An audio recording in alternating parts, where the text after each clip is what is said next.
नमस्कार, यो हो न्यूज 24 टेलिभिजन न्यूज 8 मा स्वागत छ। कांग्रेस सभापति शेरबहादुर देउवा पार्टीमा चर्को घेराबन्दीमा पर्दै गएका छन्।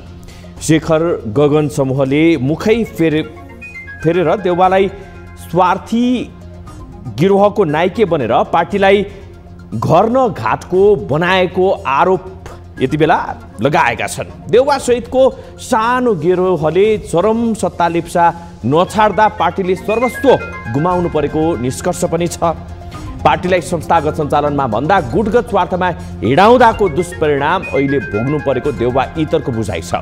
सत्ता गठबन्धनका शीर्ष बैठकमा पार्टीका जिम्मेवार नेता एवं पदाधिकारीलाई नियतवश संलग्न नगराइएको भन्दै कांग्रेस नेतृत्वको गठबन्धन टुट्ने स्थिति देउवा र उनका आसेपासेका कारण आएको बताइएको छ।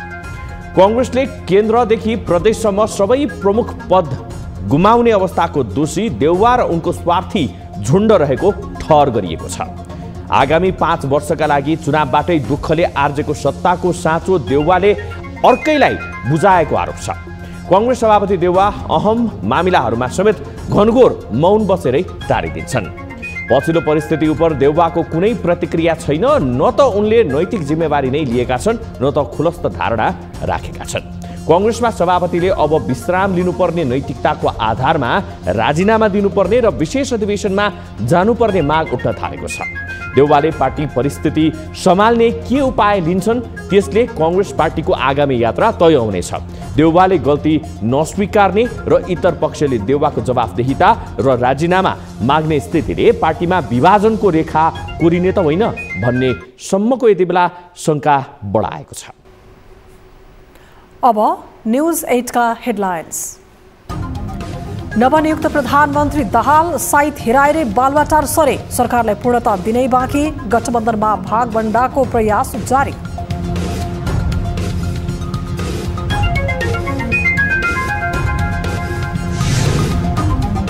प्रधानमन्त्री दाहाल र एमाले अध्यक्ष ओली बीच दोस्ती यारी बढ्यो। खुमलटारमै बसेर सरकारका भावी योजनाबारे छलफल, माधवलाई साथमै बोक्ने तयारी।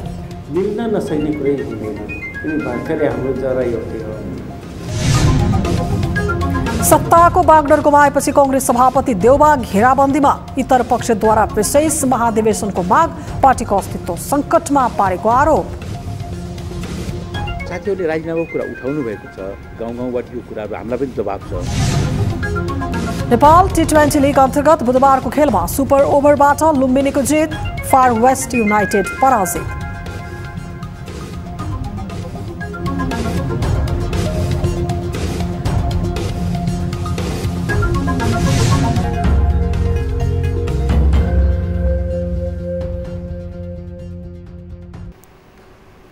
हामी निरन्तर न्यूजमा छौं।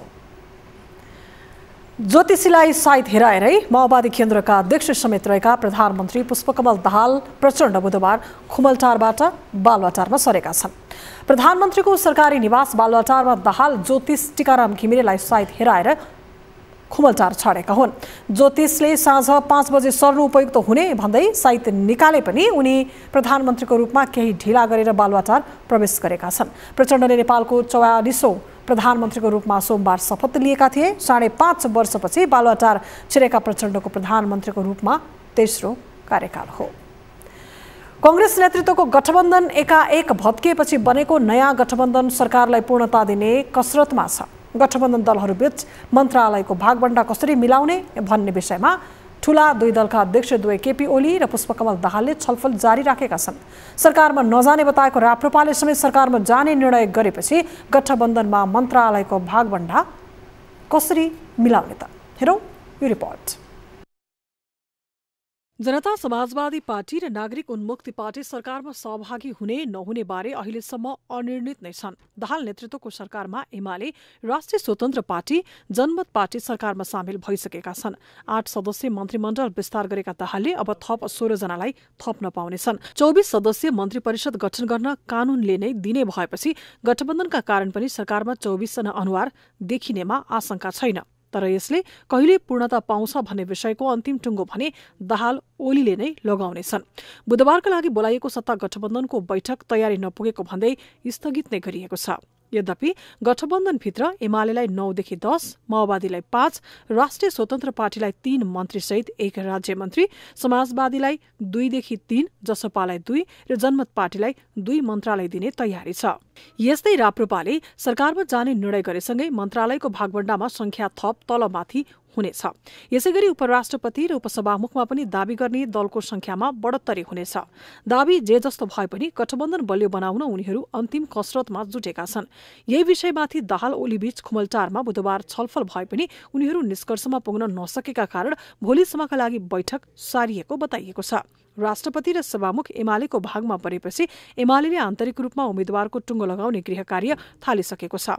यता मन्त्री पनि पठाउनु पर्ने भएकाले एमाले संघीय सरकारमा मन्त्रीमा कसलाई पठाउला त्यो चासोका साथ हेरिएको छ। तर उपराष्ट्रपति र उपसभामुखमा पनि गठबन्धनले निर्णय गर्नुपर्ने भएकोले सम्भवतः यी 2 पद नै एमाले माओवादीले राख्ने देखिन्छ। पावर सेयरिङमा उपराष्ट्रपति भन्दा उपसभामुखमा धेरै बलको दावी भएका कारण पनि यसको असर मन्त्रीमण्डल विस्तारमा पर्न सक्छ। उपसभामुख वरियताको हिसाबले पनि उच्च पद भएकाले यसमा जाने दललाई मन्त्रीको संख्या केही कम हुन सक्ने बताइएको छ। सत्ता समीकरण कस्तो बनाउने भन्ने विषयमा दाहाल ओलीले बुधबार खुमलटारमा बसेर एकसरो छलफल गरिसकेका छन्। उनीहरूको आन्तरिक तयारी पूरा भए पनि गठबन्धनको बैठकमा उनीहरूले औपचारिक प्रस्ताव राख्ने गरी अहिले यो निर्णयलाई बाहिर ल्याउन चाहेका छैनन्। यसर्थ सम्भवतः सरकारले पूर्णता पाउन अब केही दिन थप कुर्नु पर्ने नै छ। न्यूज 24 टेलिभिजनका लागि राजनीतिक ब्युरो। एमाले अध्यक्ष केपी शर्मा ओली प्रधानमन्त्री पुष्पकमल दाहाललाई भेट्न खुमलटार पुगेका छन्। कुनै बेला एकले अर्कोलाई पार्टीको साधारण सदस्यबाटै निष्कासन गर्ने तहमा पुगेका नेताहरू अहिले फेरि सत्ता सहयात्री बन्न पुगेका छन्। चुनावपछि ओलीले सहकार्यको प्रस्ताव राख्दा पनि खासै महत्त्व नदिएका दाहाल अहिले ओलीसँग सरकार सञ्चालनको विषयमै छलफल गर्नुपर्ने तहमा पुगेका छन्। एक रिपोर्ट। राजनीतिमा स्थायी शत्रु र मित्र हुँदैन भनिन्छ।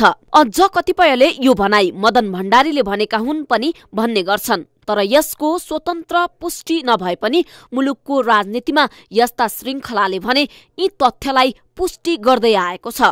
पार्टी एकता हुँदै विभाजन र त्यसपछिका घटनाक्रमले पनि उनीहरू बीच तत्काल मिलन होला भन्ने अपेक्षा गरिएको थिएन। यही बुझेर बसेका कांग्रेस सभापति शेरबहादुर देउबा प्रधानमन्त्रीमा पहिलो कार्यकाल दाहाललाई नछाड्ने मनस्थितिमा पुगे। अझ ओलीसँग पनि कुरा मिलिसकेको ठानेर ढुक्क थिए देउबा। बालुवाटारबाट दाहाल निस्कदा उनले बालकोटमा कुरा नमिले यतै आउनुहोला भन्दै व्यङ्ग्य नै कसे। तर देउबाको विश्वासलाई मात खुवाउँदै दाहाललाई ओलीले प्रधानमन्त्रीको रूपमा अघि सारे। यसपछि ओली दाहाल फेरि परम मित्र बनेका छन्। ओली दाहाल बीच खुमलटारमा सत्ता सहकार्य, सरकारका कामकाज र सेवा प्रवाह बारे छलफल भएको बताइएको छ। दाहालका स्वकीय सचिव रमेश मल्लका अनुसार दुई नेता बीच सत्ता समीकरण र समसामयिक राजनीति बारे छलफल भयो। तर उनीहरू यससँगै फेरि कम्युनिस्ट ध्रुवीकरणका लागि समेत छलफल सुरु गर्न थालेका छन्। त्यसैको निरन्तरता स्वरूप नेकपा एकीकृत समाजवादीका अध्यक्ष माधव कुमार नेपालसँग ओलीको तिक्तताको ग्राफ जति बढ्दो छ त्यसलाई घटाउन एमाले यसका नेताहरूसहित दाहाल पनि उत्तिकै सक्रिय छन्। तत्काल नेकपा विघटनपछि नेपालसँग नजिकको सम्बन्धमा रहेका दाहाल उनलाई पनि सँगै लैजानु पर्नेमा देखिन्छन्। दाहाल नेपाल बीच भएको भेटमा सरकारमा सहभागी हुने बारे छलफल भएको र छलफल सकारात्मक भएको बताइएको छ। अझ एमाले नेताहरू नेपाललाई एमालेमै ल्याउन सके शक्ति सञ्चयमा थप बल पुग्ने मनसाय सहित यसमा जोडबल गरिरहेका छन्। ओली दाहाल बीच यसअघि पनि सम्बन्ध सधैँ उतार चढावपूर्ण नै रहेको छ। दाहालको निजी निवास खुमलटारमा यस अघि उनीहरू बीच भनाभन नै भएको थियो। 2 वर्ष अघि 2077 पुस 4 गते खुमलटारमा पुगेका ओलीले 19 पृष्ठ लामो आरोप पत्र फिर्ता लिन आग्रह गरेका थिए। तर दाहालले फिर्ता लिने विषयमा छलफल नै गर्न नसकिने बताएपछि उनीहरू बीच भनाभन्नै भएको बताइन्छ। फेरि अहिले त्यही निवासमा सत्ता सहकार्यदेखि विभिन्न विषयमा मिठा कुराकानी भइरहेका छन्। कुनै बेला एकले अर्कालाई पागलको संज्ञा दिन पछि नपरेका उनीहरू एकाएक एकतामा पुगेका थिए। त्यसपछि केही समय दुई नेताहरू बीच सुमधुर सम्बन्ध रह्यो, तर लामो समय टिक्न सकेन। सम्बन्धमा दरार आए पनि उनीहरू फेरि छोटो समयमै एक ठाउँमा उभिन पुगेका छन्। थाहा छैन उनीहरूको सहकार्य कुन तहसम्म पुगेर टुङ्गिन्छ वा अघि बढ्छ, तर दुवै नेता निषेध गर्दा पुरै निषेध र खुला हुँदा पुरै खुला हुँदै आएका छन्। न्युज 24 टेलिभिजनका लागि राजनीतिक ब्युरो। सत्ता समीकरण फेरिएपछि पर्ख र हेरको अवस्थामा रहेको एकीकृत समाजवादी यति बेला पुरानै घरमा फर्किने संकेत गरेको छ, जसका लागि पार्टी फुटाएर आएका थिए। तिनै दलबाट धोका पाएपछि यति बेला समाजवादीका नेताहरू एकताको मनसायमा पुगेका छन्। यता एमाले पनि समाजवादी र केही स्वतन्त्र सांसदलाई समेटेर संसदको ठूलो दल बन्ने भएपछि समाजवादीसँग सहकार्यको हात अगाडि बढाएको बुझ्न सकिन्छ। एक रिपोर्ट। निर्वाचनमा नेपाली कांग्रेसबाट ठगिएको महसुस गरेको नेकपा एस नयाँ सत्ता समीकरणमा एक्लिएको छ। 16 महिना अगाडि कांग्रेस सभापति शेरबहादुर देउवालाई प्रधानमन्त्री बनाउनकै लागि एमालेसँग विद्रोह गरेर गठन भएको नेकपा एस सहयात्री दलहरूबाट धोका भएपछि यति बेला पुरानै घरमा फर्कने मनसायमा पुग्न थालेको छ। माओवादी केन्द्रका अध्यक्ष पुष्पकमल दाहालले आफूहरूसँगको गठबन्धन तोडेर एमालेसँग गठबन्धन गरी सरकारको नेतृत्व लिएको भन्दै नेकपा एसका अध्यक्ष माधव नेपाल असन्तुष्ट छन्। पछिल्लो समय राजनीतिक रूपमा एक्लिएको महसुस गरेको यसले अब एमालेसँग सहकार्य गर्ने कि भन्ने तहमा छलफल सुरु गर्न थालेको छ।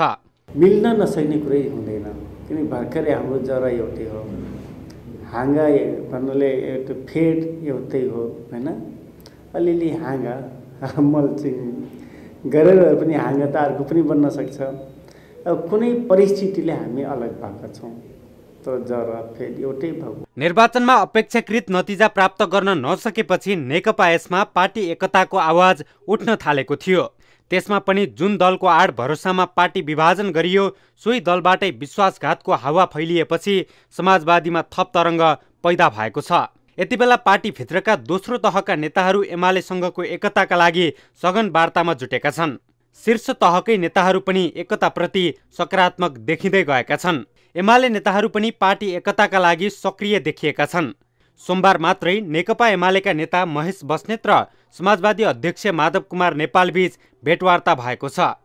त्यस्तै उपप्रधान एवं अर्थमन्त्री तथा नेकपा एमालेका उपाध्यक्ष विष्णु पौडेलले पनि मंगलबार साँझ नेपालसँग छलफल गरेका थिए। यसरी एमाले समाजवादी एकताका लागि ओली र नेपालको भेटवार्ता गराउन यति बेला दुवै दलका नेताहरू कम्मर कसेर लागेका छन्। नेकपा एमाले एकीकृत समाजवादीका 10 र केही स्वतन्त्रलाई साथमा लिएर संसदको ठूलो दल बन्न सक्ने भएकाले पनि समाजवादीलाई पार्टीमा निम्तो दिइरहेको बुझ्न सकिन्छ। न्युज 24 टेलिभिजनका लागि क्यामेरामा प्रभात थापाका साथमा टिभी जर्नलिस्ट शीतल रिजाल, काठमाडौँ।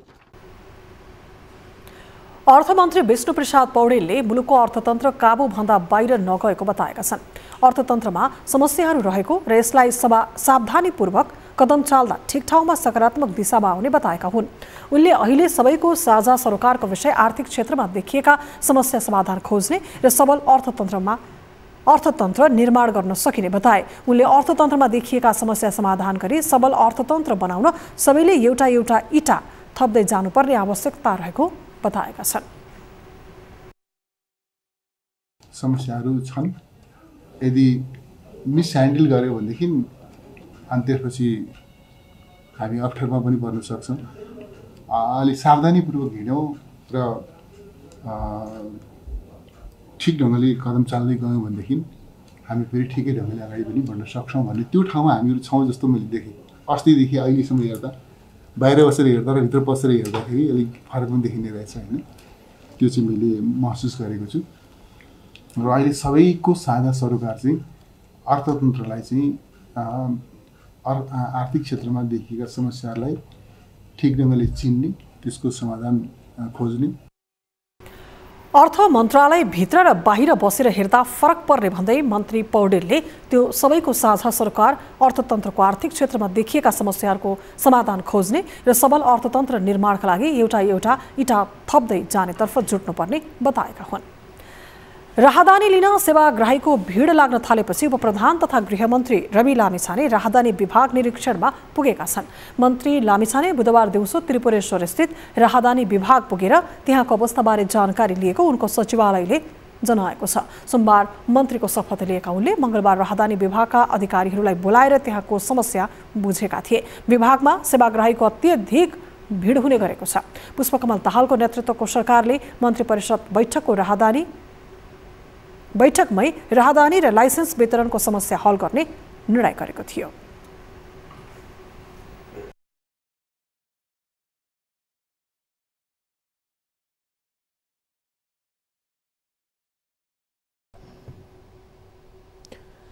हामी निरन्तर न्युजमा छौं। अन्तिम समयमा सत्ताको बागडोर फुत्किएपछि रन्थनिएको कांग्रेसको आन्तरिक राजनीति भद्र गोल बन्न पुगेको छ। संस्थापन इतर पक्ष पार्टी सभापति शेरबहादुर देउवाले परिपक्वता देखाउन नसक्दा ठूलो दल बने पनि सबै गुमाउनु परेको भन्दै उनको राजीनामा माग्ने सम्मका तयारी गर्न थालेका छन्। देउवाको यही कदमलाई देखाएर इतरका नेताहरू विशेष महाधिवेशनदेखि आगामी केन्द्रीय समितिमा घेराबन्दी गर्ने सम्मका उद्देश्यसहित भेला बैठक तीव्र पार्न थालेका छन्। एक रिपोर्ट।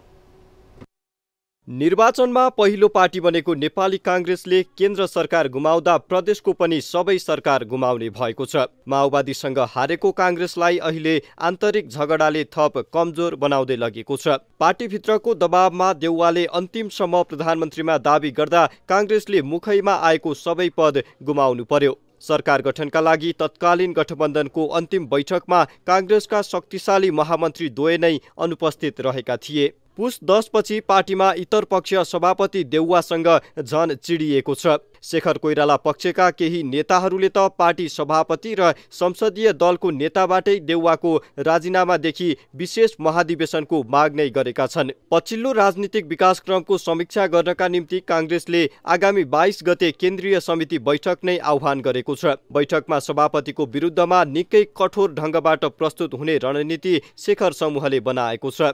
यसो साथीहरूले राजीनामाको कुरा उठाउनु भएको छ। गाउँ गाउँबाट यो कुराहरू हामीलाई पनि दबाब छ। तपाईले अब नेतृत्वको राजीनामा माग्नुपर्छ भन्ने पनि छ। तर हामी अहिले त्यो ठाउँमा पुगिसकेका छैनौँ। हामीले पहिला आज प्रारम्भिक छलफल गर्यौँ। अब यो विषयमा हामी अझ विस्तृत रूपले छलफल गरेर 22 गतेभन्दा पहिला एउटा निष्कर्षमा पुग्छौँ र हामी जे लाइनमा पुग्छौँ त्यस्तै हामीले लिने कोर्सले पनि पार्ने प्रभावहरू हुन्छन् राष्ट्रिय राजनीतिमा, पार्टीको आन्तरिक जीवनमा पार्ने प्रभावहरूको विश्लेषण गर्छौँ। अचानक फरक राजनीतिक समीकरण निर्माण हुँदा अहिले देउवा निकट नेताहरू नै एक ढिक्का बन्न सकेका छैनन्। केहीले माओवादीलाई पहिलो कार्यकाल प्रधानमन्त्री दिएर भए पनि गठबन्धन जोगाउनु पर्ने मत राख्दा केहीले कांग्रेसले नै पहिलो कार्यकालमा दाबी गर्नुपर्ने भन्दै देउवालाई उक्साएका थिए। दोस्रो विकल्पमा देउवाको ढिपी रहँदा अन्ततः दाहाल अप्रत्याशित रूपमा एमालेसँग सहकार्य गर्दै प्रधानमन्त्री नियुक्त भएका थिए। यसको कारणबारे देउवा पक्षकै नेताहरूबीच आरोप प्रत्यारोप चलिरहेको छ भने इतर समूहले देउवालाई अझ कमजोर बनाउने आधार फेला पारेको छ। देउवा निकट नेताहरू भने पार्टीभित्र देखिएको असहमतिलाई स्वाभाविक ठान्छन्, तर नेतृत्व परिवर्तन र विशेष महाधिवेशनका प्रसङ्गहरूको औचित्य नहुने उनीहरू तर्क गर्छन्।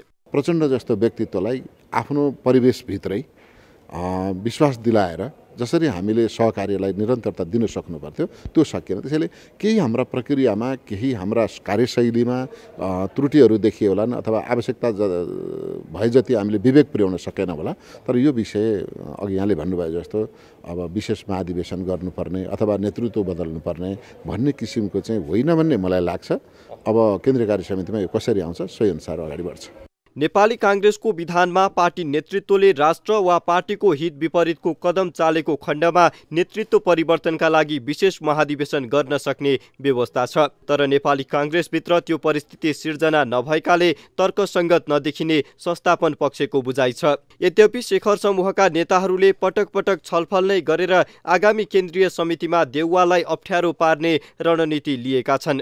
पार्टीभित्र प्रभावशाली देउवालाई गलाउन उनीहरूलाई त्यति सहज भने देखिँदैन। न्युज 24 टेलिभिजनका लागि क्यामेरामा प्रभात थापाका साथमा टिभी जर्नलिस्ट सुजन चालिसे, काठमाडौँ। बागमती प्रदेशको सरकार निर्माणका लागि दलहरूले संसदीय दलको नेता चयन प्रक्रियालाई तीव्रता दिएका छन्। प्रदेश सरकार गठनको चटारो बढेसँगै राजनैतिक दलहरू आफ्नो पार्टीको संसदीय नेता चुन्नमा व्यस्त देखिएका छन्। बुधबार नेपाली कांग्रेसले चुनाव गराएरै दलको नेता चयन गरेको छ। एक रिपोर्ट। कांग्रेसले बुधबार चुनाव गराएरै संसदीय दलको नेता चयन गरेको छ। बागमती प्रदेशमा 37 सिटमा विजय प्राप्त गर्दै ठूलो दल बनेको कांग्रेसले दलको नेतामा सहमतिबाट टुङ्गो लगाउने कोसिस गरे पनि अन्तिममा कुरा नमिल्दा चुनावमा जानु परेको हो। बागमती प्रदेश संसदमा नेपाली कांग्रेसबाट संसदीय दलको नेतामा बहादुर सिंह लामा चयन भएका छन्। बुधबार कांग्रेस संसदीय दलको कार्यालयमा भएको निर्वाचन प्रणालीमा लामा विजयी भएका हुन्। उनले कुल 37 मध्ये 21 मत पाएका थिए। उनका निकटतम प्रतिस्पर्धी इन्द्र बहादुर बानियाले 16 मत प्राप्त पाएका छन्। अपेक्षा अनुसारको मत प्राप्त नभए पनि लामाको जित नै आफ्नो जित भएको बताउँदै यसलाई सामान्य रूपमा लिएको इन्द्र बहादुर बानिया बताउँछन्। साथीले जिम्मेवारी पाउनु भएको छ। मेरो मित्र बहादुर लामा अनन्य मित्र मेरो, उहाँ पार्टीको केन्द्रीय सदस्य हुनुहुन्छ। म बागमती प्रदेशको सभापति छु। त्यसकारणले अब उहाँलाई पार्टीको 37 जना साथीहरूको मैले उहाँलाई पुराका पुरा साथ सहयोग गरी यो हाम्रो चाहिँ के छ भने संसदीय जिम्मेवारी बहादुरजीले लिनुहुन्छ। त्यसमा संसदमा खेल्नुपर्ने कांग्रेसको भूमिकाको नेतृत्व बहादुरजीलाई दिएको छ। चुनावपछि कांग्रेसले प्रदेश सरकारको नेतृत्व पाउने आशामा रहेका कारण पनि यहाँ दलको नेता को बन्ने हानाथाप तीव्र थियो। तर गठबन्धन टुटेपछि प्रदेश सरकारको सपना टुटेको छ। जो संसदीय दलको नेता चयन हुन्छ उनी प्रदेशको मुख्यमन्त्री बन्न पाउने भएपछि एकै गुटका नेताहरू बीचमा पनि निर्वाचन गर्ने सहमति भएको थियो। तर अब कांग्रेसको सरकार बन्ने अङ्कगणित नै परिवर्तन भएपछि पनि प्रदेशमा कांग्रेसकै सरकार बन्न सक्ने भन्दै निर्वाचन प्रणाली मार्फत नै संसदीय नेता चयन गर्नका निम्ति लामा र बानिया दुवैजना सहमत भएका थिए। एउटा सहजतापूर्वक रूपमा हाम्रो पार्टी एउटा प्रजातान्त्रिक पार्टी हो। पार्टी नेपाली कांग्रेस एउटा प्रजातान्त्रिक अभ्यास गरेको हो। यो कुनै जित र हारको कुरा भन्दा पनि एउटा प्रजातान्त्रिक अभ्यास हो र अभ्यासलाई एउटा प्रक्रिया मात्र गरेको, अरू केही पनि होइन। निर्वाचन प्रणालीले लोकतान्त्रिक अभ्यास बलियो भनेर आफ्नो दलको नेता चयन गर्न हस्तक्षेप नहुनुले यसमा पारदर्शिता देखिएको भन्दै सांसदहरूले खुसी व्यक्त गरेका छन्। बागमती प्रदेशमा कांग्रेसको 37 जना सांसद छन्। दलको नेता बन्नका लागि 19 जना सांसदको समर्थन आवश्यक थियो। न्यूज 24 टेलिभिजनका लागि मकवानपुरबाट टिभी जर्नलिस्ट सुनिता बिष्टको रिपोर्ट। नेपाली कांग्रेसले प्रदेश र प्रतिनिधि सभा निर्वाचनमा पार्टीका उम्मेदवारलाई अन्तर्घात गरेका नेता कार्यकर्ताको सूची पठाउन समय थप गरेको छ। पार्टीका उम्मेदवार विरुद्ध अन्तर्घात गरी असहयोग गरेको उजुरीका सन्दर्भमा आवश्यक निर्णय गरी केन्द्रमा पठाउन कांग्रेस केन्द्रीय अनुशासन समितिले बुधबार निर्देशन दिएको हो। समितिले यसअघि पुस 15 भित्र सूची पठाउन प्रदेश र जिल्ला कार्य समितिलाई परिपत्र गरेको थियो। तर अहिले समय थप गरी माघ 15 गतेसम्मको समय दिइएको छ। यसअघि पहिले कांग्रेसले गठबन्धनका उम्मेदवारलाई असहयोग गर्नेको पनि सूची पठाउन भनेको थियो। पुस 10 मा गठबन्धन भत्किएपछि कांग्रेसले गठबन्धनका उम्मेदवारलाई असहयोग गर्नेलाई माफी दिने देखिएको छ। बुधबार जारी विज्ञप्तिमा गठबन्धनका उम्मेदवारलाई असहयोग गर्नेहरूबारे कुनै उल्लेख गरिएको छैन। पछिल्ला केही वर्ष नेपालमा रेलको निकै चर्चा चल्यो। पूर्व प्रधानमन्त्री केपी शर्मा ओलीले पानी जहाज र रेलको बहसलाई चर्काएका थिए। ओलीले जनतालाई सपना त बाँडे तर पूरा भएन। काठमाडौँलाई चीनको केरुङसम्म रेल मार्गले जोड्ने चर्चा भएको 7 वर्ष बित्यो, तर उक्त रेल मार्ग बन्छ भन्ने आधार समेत अझैसम्म तयार भएको छैन। 1 वर्ष अघि सक्ने भनिएको उक्त रेल मार्गको अध्ययन बल्ल सुरु हुने भएको छ। एक रिपोर्ट। निकै महत्वका साथ अघि बढाइएको नेपाल चीन अन्तर्देशीय केरुङ काठमाडौँ रेलमार्गको पूर्व सम्भाव्यता अध्ययन 2075 मङ्सिरमा भएको थियो। 2076 असोजमा चीनका राष्ट्रपति सी जिनपिङले गरेको नेपाल भ्रमणका क्रममा सम्भाव्यता अध्ययन सुरु गर्ने बारे सहमति भएको थियो। उक्त समयमा रेलमार्गको काम चाँडै सुरु गर्ने बारे दुवै देशका उच्च अधिकारी तयार थिए। चीनिया विदेश मन्त्री वाङ यीको नेपाल भ्रमणका बेला दुई देशका उच्च अधिकारीबीच छिट्टै अध्ययन गर्ने गरी समझदारी पत्रमा हस्ताक्षर पनि भयो। तर कोभिडको त्रासले चीनिया प्राविधिक टोली नेपाल आउन नसक्दा थप प्रक्रिया अघि बढ्न सकेको थिएन। अब भने उक्त महत्वाकांक्षी रेलवे परियोजनाको सम्भाव्यता अध्ययन कार्य सुरु हुने भएको छ। सम्भाव्यता अध्ययनका लागि चीनिया प्राविधिक सहितको उच्च स्तरीय टोली नेपाल आइपुगेको छ। चीन सरकारको China railway survey and design group company लिमिटेडका प्राविधिकको टोलीले प्रस्तावित रेलमार्गको विस्तृत अध्ययन प्रतिवेदन डीपीआर तयार गर्नेछ। रेल विभागका अनुसार यो टोलीले 42 महिनामा अध्ययन प्रतिवेदन तयार पार्नेछ। त्यसपछि पनि कुन मोडालिटीमा बनाउने, नेपालले कति रकम खर्चिने, चीनबाट ऋण वा अनुदान कति लिने भन्ने विषयको टुङ्गो लाग्नेछ। प्रारम्भिक अध्ययन अनुसार प्रति किलोमिटर सुरुङ निर्माण गर्न अनुमानित 3 अर्ब 70 करोड लाग्नेछ। यस अनुसार उक्त रेलमार्ग निर्माण गर्न 2 खर्ब 71 अर्ब 36 करोड 80 लाख रुपियाँ लाग्ने अनुमान छ। राजनीतिक नेतृत्वको कमजोर इच्छाशक्ति, भौगोलिक विकटता र त्यसलाई छिचोल्न चाहिने ठूलो धनराशिका कारण केरुङ काठमाडौँ रेलमार्ग निर्माण आफैमा कठिन छ। प्रारम्भिक अध्ययन अनुसार रसुवागढीदेखि काठमाडौँसम्म 72 किलोमिटर दूरी रहने रेलमार्गमा 98% पहाड छ, जसलाई छेडेर रेलमार्ग बनाइनेछ। त्यो भन्दा महत्वपूर्ण कुरा चिनिया रेलको पहुँच केरुङसम्म अझै पुगेको छैन। प्रतिवेदनले पनि कठिन भूबनोटमा चिनिया रेल ल्याउनु आफैमा चुनौतीपूर्ण रहेको औँल्याएको छ। यो रेलमार्गलाई आर्थिक एवं व्यावहारिकताका दृष्टिले नेपालले सोचे जस्तो फाइदा लिन सक्ने अवस्था नरहेको कतिपय विज्ञ बताउँछन्। केरुङ काठमाडौँ रेल चल्दा नेपाल र चीनका बीचमा व्यापार, आयात र निर्यातमा सहज हुनेमा व्यवसायीहरू बढी उत्साहित छन्।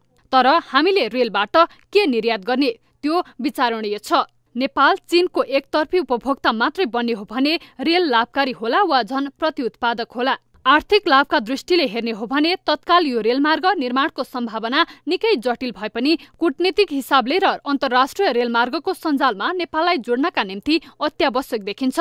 तर व्यापार घाटा कम गर्न योगदान दिने गरी सक्दो र छिटो दीर्घकालीन योजना बनाउन जरुरी छ। न्यूज 24 टेलिभिजनका लागि राजनीतिक ब्युरोको रिपोर्ट। न्युजहरू अझै बाँकी छन्, अब पालो ब्रेकको।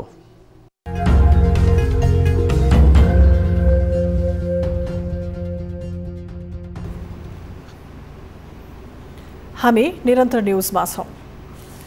सत्ता गठबन्धन दल नागरिक उन्मुक्ति पार्टीले सुदूरपश्चिम प्रदेशको मुख्यमन्त्रीमा दावी गरेको छ। रेशमलाल चौधरी संरक्षक रहेको नागरिक उन्मुक्ति पार्टीले सुदूरपश्चिम प्रदेशमा मुख्यमन्त्री दावी गर्ने पार्टीकी अध्यक्ष रञ्जिता श्रेष्ठले बताएकी छन्। यस प्रदेशमा सरकार गठन गर्न निर्णायक रहेको नागरिक उन्मुक्तिले आफ्नो पार्टी प्रदेश हाक्न तयार रहेको बताएको छ।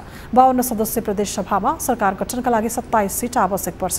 प्रदेश सभामा नेपाली कांग्रेसको 19, नेकपा एमालेको 11, माओवादी केन्द्रको 10, नागरिक उन्मुक्ति पार्टीको 7 र एकीकृत समाजवादीको 4 सिट छ।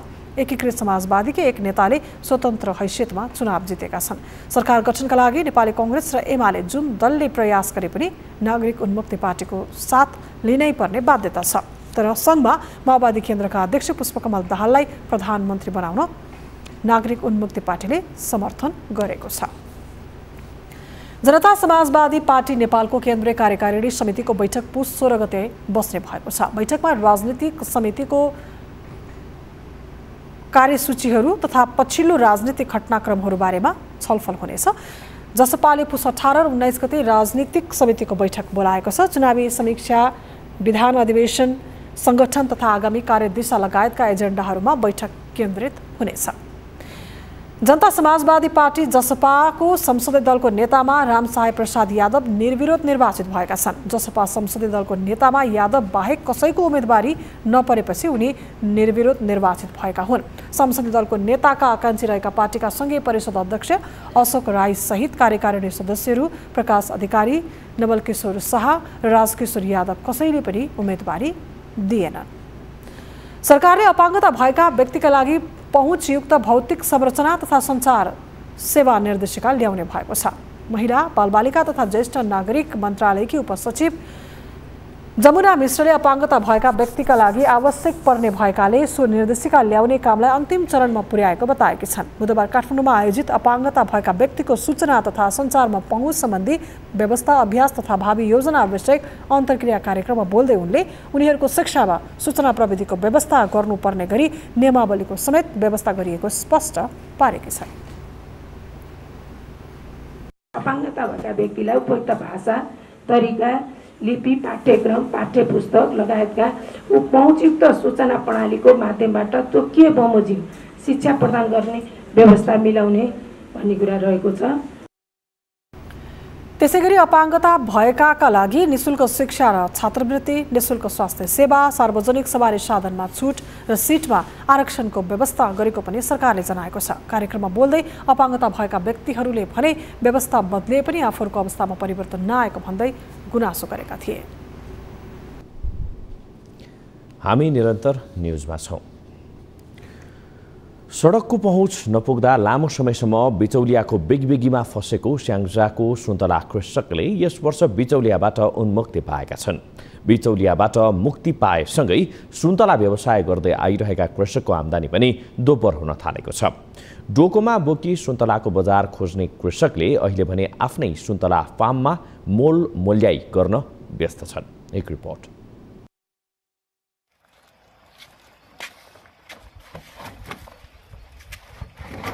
यस वर्ष स्याङ्जाबाट 1 अर्ब रुपियाँ बराबरको सुन्तला निर्यात भएको छ।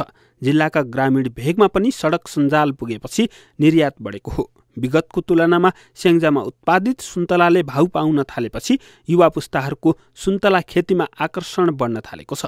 बिचौलियाबाट बचेर आफ्नै बगैँचाबाट सुन्तला बिक्री गर्न पाउँदा कृषक उत्साहित बनेका छन्। 100 बोट सुन्तलाले वार्षिक चाहिँ 5 लाख रुपियाँ तल्लो दिन्छ। अनि जसले गर्दा किसानहरू प्रभावित हुनुभएको छ। अहिले चाहिँ नि अब 100 देखि 500 बोटसम्म यहाँका चाहिँ अधिकांश किसानका चाहिँ नि बगैँचा छन्। अनि किसानहरू पनि एकदम त्यो चाहिँ हौसलाका साथ चाहिँ अगाडि बढ्नु भएको छ। आफ्नै गाउँघरमा राम्रो आम्दानी हुन थालेपछि सुन्तला खेतीमा युवा पुस्ता पनि रमाउन थालेका छन्। सुन्तलाको बजारीकरणमा समस्या नभएपछि उत्साहित छन् कृषकहरू। साउदी कतार दुबई जाने मान्छेहरूको भन्दा हामीहरूको चाहिँ आम्दानी चाहिँ केही यहीँ आफ्नै ठाउँमा बसेर हुने भएकाले हामी चाहिँ सुन्तला युवाहरू अहिले सुन्तला खेतीमा चाहिँ एकदम उत्साहित भएको कारणले हामी पनि अब त्यतैपट्टि लाग्नुपर्छ भनेर सुन्तला खेतीमा आबद्ध भएका छौँ। गएको वर्ष प्रति हेक्टर 10 मेट्रिक टन सुन्तला उत्पादन भएको स्याङ्जामा यस वर्ष प्रति हेक्टर 15 मेट्रिक टन सुन्तला उत्पादन भएको छ। आर्थिक वर्ष 2078-79 जम्मा 57 करोड रुपियाँको सुन्तला निर्यात भए तापनि यस वर्ष 1 अर्ब रुपियाँभन्दा बढीको सुन्तला निर्यात भएको छ। स्वच्छ प्रतिस्पर्धा भयो। किसानहरूले पनि छानी आफ्नो चाहिँ उत्पादन देखाउने, बिक्री वितरण गर्ने, त्यो बन्दै गएपछि यो सबै स्तरले सरकारी स्तरबाट, बजारीकरणको स्तरबाट र कृषक स्तरबाट नै सबैको एक हिसाबको चाहिँ त्यो उत्साह लागेको भएर स्याङ्जामा सुन्तला वृद्धि हुँदै गएको छ। स्याङ्जामा सुन्तलाको इतिहास लामो भए तापनि व्यावसायिक सुन्तला खेतीको लामो इतिहास छैन। आर्थिक वर्ष 2073-74बाट सुन्तला सुपर जोनको अभियान चलाएको प्रधानमन्त्री कृषि आधुनिकीकरण परियोजना स्याङ्जाको साथ पाउँदा स्याङ्जाका सुन्तला कृषकले 6 वर्ष छोटो समयमै 1 अर्ब रुपियाँको सुन्तला निर्यात गर्न सफल भएका छन्। न्युज 24 टेलिभिजनका लागि स्याङ्जाबाट टिभी जर्नलिस्ट माधव गैरेको रिपोर्ट। नेपाल विद्युत प्राधिकरण 267 ग्राहकलाई कालो सूचीमा राखेको छ। प्राधिकरणको भरतपुर वितरण केन्द्रले 267 ग्राहकलाई कालो सूचीमा राखेको हो। प्राधिकरणले लाइन काटेको छ। महिनासम्म पनि सम्पर्कमा नआएका उनीहरूको कालो सूचीमा राखेको हो।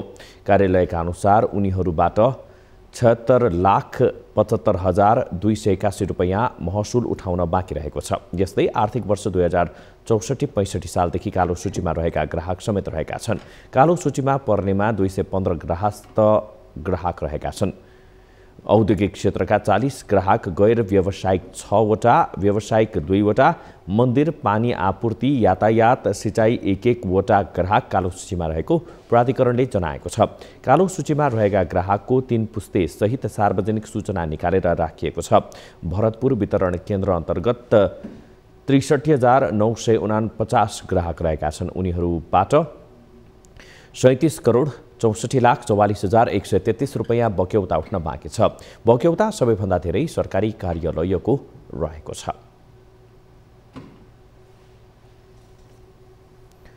अब बिजनेस न्युज।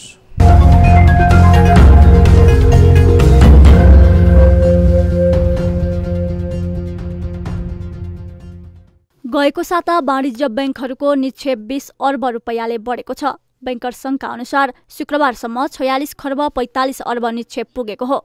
अघिल्लो शुक्रबार यस्तो निक्षेप 46 खर्ब 25 अर्ब थियो। एक सातामा बैंकरहरूको कर्जा प्रवाह भने निकै कम छ। 7 दिनमा जम्मा 1 अर्ब रुपियाँ मात्रै कर्जा गएको छ।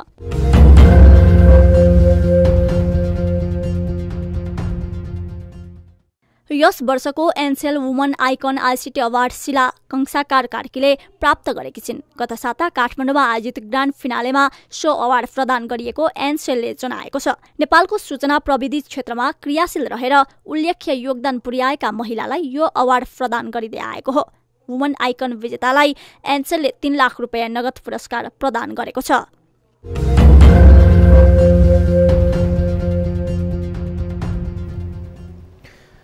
Mobile device management system MDMS लागू भएसँगै विदेशबाट फर्किनेहरूले आफूसँग एउटा मात्रै मोबाइल फोन ल्याउन पाउने भएका छन्। विदेशबाट फर्किनेले प्रयोग गरेको सहित थप एउटा मोबाइल ल्याएमा दोस्रो मोबाइलका लागि समेत भन्सार विभागलाई 18% कर तिर्नुपर्नेछ।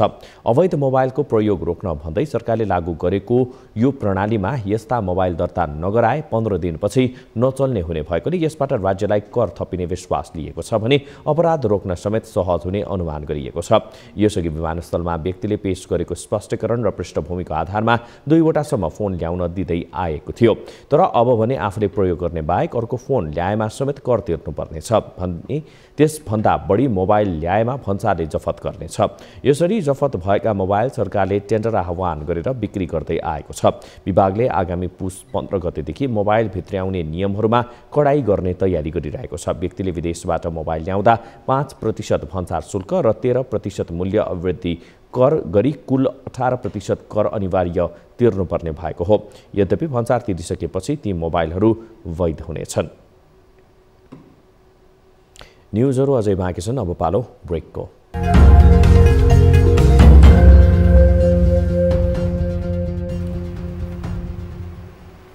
हामी निरन्तर न्युजमा छौं। अब स्पोर्ट्स न्युज।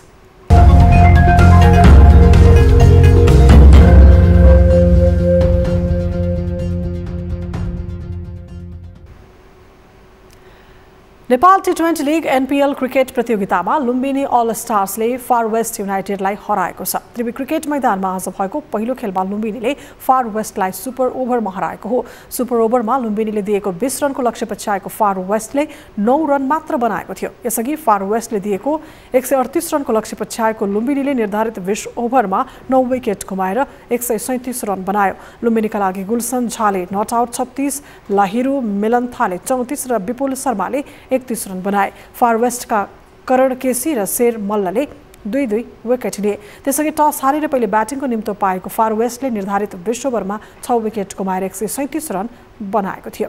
फार वेस्टका लागि देव खनालले 48 र हसमतुल्लाह साहिदीले 32 रन बनाए। लुम्बिनीका स्याडली भान स्कलक्विकले 2 विकेट लिए। लुम्बिनी लगातार चौथो जित निकाल्दै 8 अङ्कसहित तालिकाको शीर्ष स्थानमा छ। एक खेल कम खेलेको फार वेस्ट 2 अङ्कसहित चौथो स्थानमा छ। हामी निरन्तर न्युजमा छौं। अब 24 वेदर अपडेट।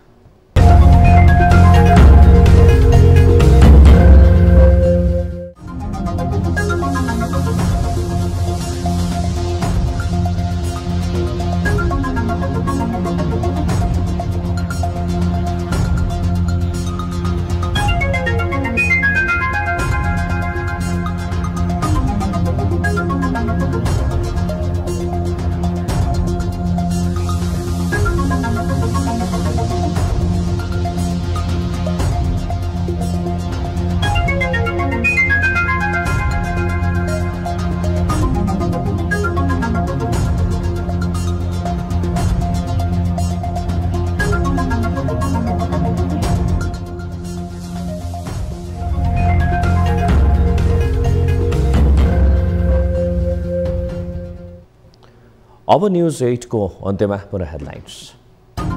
नवनियुक्त प्रधानमन्त्री दाहाल साइद हेराइरहे बालुवाटार सरे सरकारलाई पूर्णता दिनै बाँकी, गठबन्धनमा भाग बन्डाको प्रयास जारी।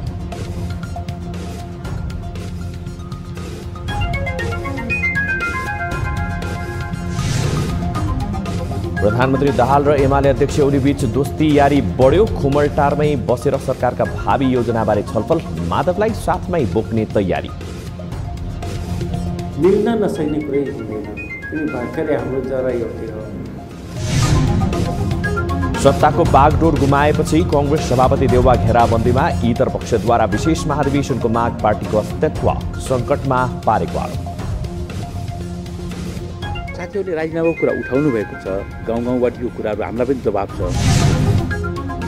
नेपाल T20 लिग अन्तर्गत बुधबारको खेलमा सुपर ओभरबाट लुम्बिनीको जित, फार वेस्ट युनाइटेड पराजित।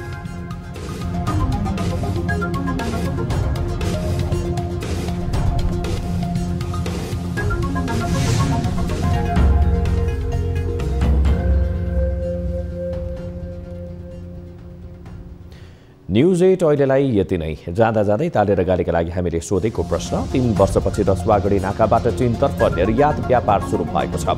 के यो नेपालको नयाँ सरकारलाई चिनिया पक्षले देखाएको सहकार्यको सङ्केत हो भन्नेले तालीमा, होइन भन्नेले गालीमा भोट गर्नुहोला। हाम्रो पात्रको एपमा गएर ताली र गालीका लागि भोट गर्न सक्नुहुनेछ। थप न्यूजका लागि हाम्रो वेबसाइट www.news24nepal.com हेर्नुहोला।